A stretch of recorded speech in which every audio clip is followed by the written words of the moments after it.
ఫ్రిడ్జ్లో పెట్టిన వాటర్లో ఈత కొడుతున్న ఫీలింగ్ ఉంది. మేము కేసీఆర్ గారి ఫామ్ హౌస్ దగ్గరకు వచ్చామన్నమాట. It was unbelievably painful. ఈ రిజర్వాయర్ దగ్గర ఒక పారాగ్లైడింగ్ క్లబ్ కూడా ఉందన్నమాట. హాయ్ ఫ్రెండ్స్, ఇవాళ ఒక చిన్న అవుటింగ్ వెళ్ళేసి వద్దామని ఒక ప్లాన్ చేసుకున్నాము. వీకెండ్ అవుటింగ్ అండ్ సో మధ్యలో ఫ్రెండ్స్ జాయిన్ అవుతున్నారు. సో ఆల్ సెట్, జై బోలో గణేష్ మహారాజ్ కి. ఇప్పుడు మా ఫ్రెండ్స్ అక్కడ జాయిన్ అవుతారు, ఈసీఐఎల్ దగ్గర కలుస్తారు అనమాట.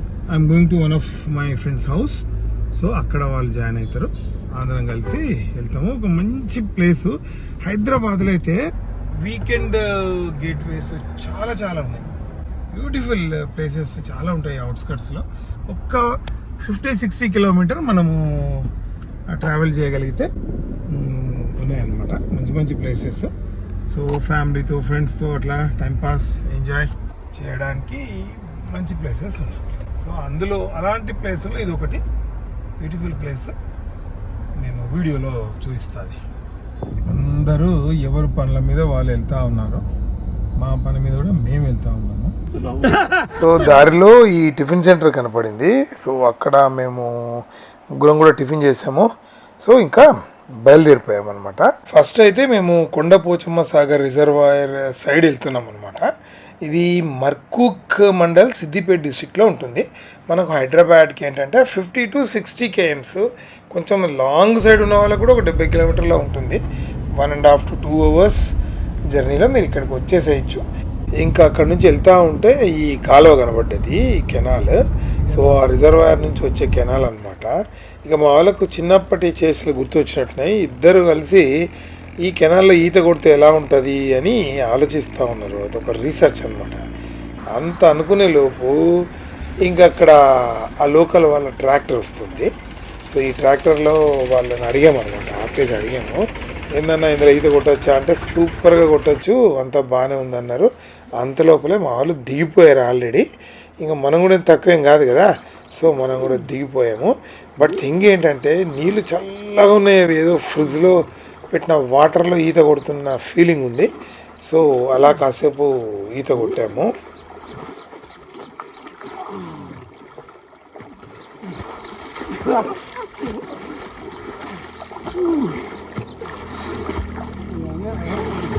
ఈ ఈత కొట్టిన కాడనే దాదాపు 1 hour టైం స్పెండ్ చేసి ఇక కొండపోచమ్మ రిజర్వాయర్కి బయలుదేరినాము.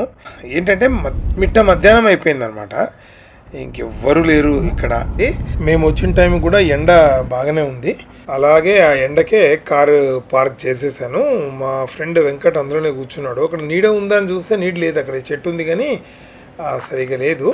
సో నేను గోవర్ధను ఇంకా పైకి వెళ్ళామన్నమాట. సరే ఆ ఎండ ఉన్నా కూడా ఒకసారి అంత దూరం వచ్చాం కదా, ఒకసారి గ్లిమ్స్ అలా చూసి వెళ్దాము అని పైకి వచ్చాము. మే నెలలో కూడా ఇన్ని నీళ్ళు ఉన్నాయంటే పర్వాలేదు, అంటే మేబీ వర్షాకాలం అంతా మొత్తం ఈ రాళ్ళు కనిపించేంత వరకు వచ్చేస్తాయేమో. ఈ రిజర్వాయర్ వల్ల లాభాలు ఏంటంటే ఉమ్మడి మెదక్, యాదాద్రి, భువనగిరి మరియు మేడ్చల్ జిల్లాలకు ఇది సాగునీరు, అట్లాగే హైదరాబాద్ నగరానికి త్రాగునీటిని కూడా అందిస్తుంది. ఆ విపరీతమైన ఎండలో ఇద్దరము సెల్ఫీ దిగాము. ఒక ఆయనేమో అక్కడ కారులో ఏసీ వేసుకొని హ్యాపీ కూర్చున్నాడు. పోచమ్మ రిజర్వాయరు కాళేశ్వరం ఎత్తిపోతల పథకంలో ఒక భాగం అన్నమాట. సో మర్కూక్, పాములపర్తి గ్రామాల సమీపంలో ఇది నిర్మించారు. ఈ రిజర్వాయర్ని దాదాపుగా 1540 కోట్ల ఖర్చుతో 15 TMCల నిల్వ సామర్థ్యంతో నిర్మించారనమాట. అంటే ఇది చాలా పెద్ద జలాశయమే ఇది. ఈ జలాశయం చుట్టూ ఇప్పుడు కనిపిస్తున్న కట్ట ఉంది కదా, ఇది కరెక్ట్గా అయితే 15.8 కిలోమీటర్ల దూరం ఉందట. తెలంగాణలోని అత్యంత ఎత్తులో నిర్మించిన జలాశయం ఇదే కావడం కూడా విశేషము. ఇది 618 మీటర్ల ఎత్తులో ఉంటుందన్నమాట. సో వీళ్ళు గోదావరి వాటర్ను 34 మెగావాట్ల సామర్థ్యంతో 6 మోటార్లతో వాటర్ను పైకి పంప్ చేస్తారు. దీనివల్ల అడ్వాంటేజ్ ఏంటంటే గ్రావిటీ ద్వారా పంట పొలాలకు నీళ్లు అందించవచ్చు అనమాట. 2.85 లక్షల ఎకరాల వర్షాధార భూములకు సాగునీరు దీని నుంచి అందుతుంది. చాలా స్పెషల్ కదా. ఆ పైనుండి చూస్తే కారు చూడండి ఎంత దూరం ఉందో. ఈ రిజర్వాయర్ దగ్గర ఒక పారాగ్లైడింగ్ క్లబ్ కూడా ఉందన్నమాట, వింగ్ మాస్టర్ కంపెనీ అని. సో వీళ్ళు ఏంటంటే 10 to 20 minutes ఎయిర్లో తీసుకెళ్తారు. అండ్ 3,500 నుంచి 4,500 పర్ పర్సన్ మనము ఇది ఫీ ఉంటుందన్నమాట దీనికి. సో ఒక ఎక్స్పీరియన్స్డ్ పారాగ్లైడర్ ఉంటారు కదా, ఆయన ప్రొఫెషనల్ ఇన్స్ట్రక్టర్ తీసుకెళ్తాడు. సో మనము దాన్ని కూడా ఎంజాయ్ చేయొచ్చు ఇక్కడ.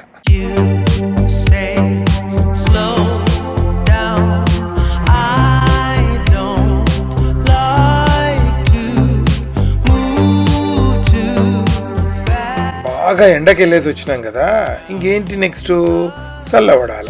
సరే చల్లబడదాము అని ఎతికే లోపు ఇగో ఈ ఈదవనం కనబడింది.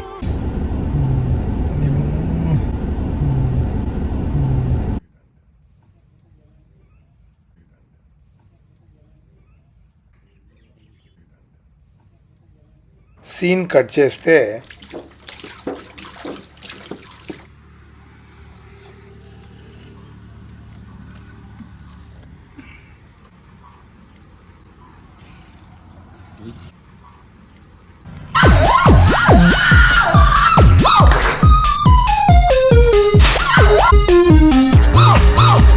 అది మ్యాటర్. ఇక చల్లబడ్డాక ఏడికి పోదాము అని ప్లాన్ చేస్తుంటే ఇగో అక్కడ షాప్లో ఉన్న పెద్ద మనిషి ఇక్కడి నుంచి ఒక 5 kilometers పోతే మన కేసీఆర్ సార్ ఫామ్ హౌస్ వస్తుంది అని చెప్పిండు. ఇంకేంది సరే రౌండ్ కొట్టేద్దామని బయలుదేరినాం. ఆఫీస్ కాంప్లెక్స్ ఇన్ మర్కూక్, జగదేవ్పూర్లో Telangana social welfare residential school అనమాట. ఇది ఎంత బ్యూటిఫుల్ ఉంది కదా. మర్కూక్లోని పోలీస్ కాంప్లెక్స్ బిల్డింగ్ అనమాట. అక్కడ మేము కేసీఆర్ గారి ఫామ్ హౌస్ దగ్గరకు వచ్చామన్నమాట. మనము ఈ పొలిటికల్ న్యూస్ విన్నప్పుడు ఈ ఫామ్ హౌస్ గురించి చాలాసార్లు వినుంటాము. సరే దగ్గరకు వచ్చాం కదా అని ఒక రౌండ్ కొట్టామన్నమాట. ఇదేంటంటే సిద్దిపేట జిల్లాలోని మర్కూక్ మండలంలో ఎర్రవల్లి అనే గ్రామంలో ఉంటుంది. ఇక్కడ నుంచి ఎర్రవల్లి 3 kilometersలోని ఇక్కడ మైల్ స్టోన్ చూపిస్తుంది. సో టోటల్గా 120 acres ఉంటుందట. ఇది మొత్తం ల్యాండ్ కూడా ఈ విధంగా పెద్ద కాంపౌండ్ వాల్ కట్టి అది ఈజీగా 10 to 12 feet ఉంటుంది. ఆ పైన వైర్డ్ ఫెన్స్ కూడా ఉంది. 2 మెయిన్ గేట్లలో ఇదొక గేటు, ఇంకో గేటు కూడా చూపిస్తాను.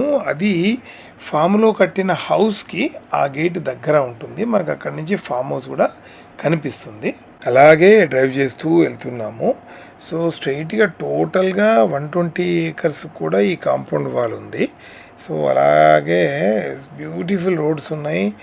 అండ్ ఒక సైడ్ ఏమో కాంపౌండ్ వాళ్ళు, ఇంకో సైడ్ ఏమో వేరే ఫామ్, మరి అది వేరే వాళ్ళది అనుకుంటాను, ఓన్లీ ఫెన్సింగే ఉంది. సో అట్లాగే స్ట్రైట్కి వెళ్తున్నాము. Then we got right turn here. So right turn కొడుతూనే అదిగో ఎదురుగా కనిపిస్తున్నది చూడండి, అదే ఇంకొక మెయిన్ గేట్. ఇంతకుముందు గేట్ చూసాము, ఇది ఇంకో గేట్ అనమాట. సో ఇక్కడ నుంచి ఫామ్ కూడా కనిపిస్తుంది చూడండి. పైన పెంకులు లాగా కట్టున్నాయి కొంచెం దూరంలో.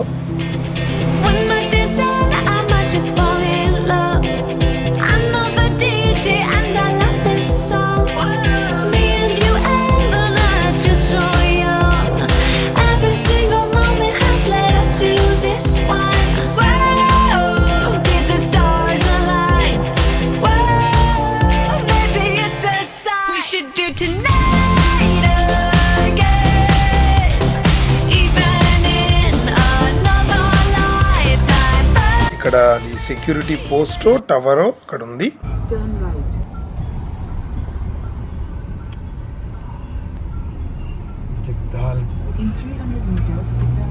ఆ రోడ్లో వెళ్తా ఉంటే దూరంగా ఈ చెట్టు కనిపించింది అనమాట, పెద్ద చెట్టు. ఇదంతా ప్లేన్ గ్రౌండ్ ఉంది, వెనకేమో చెట్టు ఉంది. మా సినిమా వాళ్ళకు షూటింగ్ లొకేషన్ లాగా ఏమైనా పనిచేస్తుందేమో అని దగ్గరికి వెళ్ళాము. కానీ చూస్తుంటే నిజంగా డేంజరస్గా కనిపిస్తుంది. అది దగ్గరికి వెళ్ళి చూద్దాం. First of all, what went through my mind is how stupid am I to actually volunteer for this.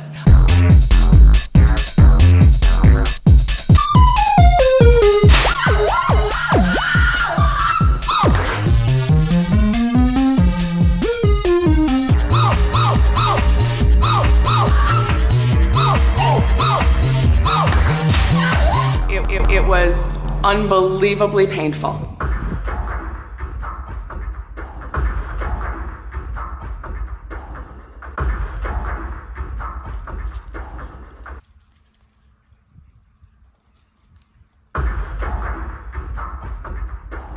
ఈ అడ్వెంచర్ తర్వాత ఇక్కడ దారిలో ఒక ధాబాలో లంచ్ చేసేసి ఇంకా ఆల్మోస్ట్ డిన్నర్ టైం అయింది. లంచ్ చేసాము, తర్వాత ఎవరిళ్ళకు వాళ్ళము బయలుదేరి వెళ్ళిపోయాము. ఇప్పటిదాకా ఈ వీడియో చూసి ఉంటే అండ్ ఈ వీడియో నచ్చితే, అలాగే ఇంకొన్ని వీడియోలు కూడా నావి చూసి ఆ వీడియోలు నచ్చితే తప్పకుండా సబ్స్క్రైబ్ చేసి నా ఛానల్ను ఎంకరేజ్ చేయండి. ఈరోజు మొత్తము 170.4 కిలోమీటర్లు తిరిగాము.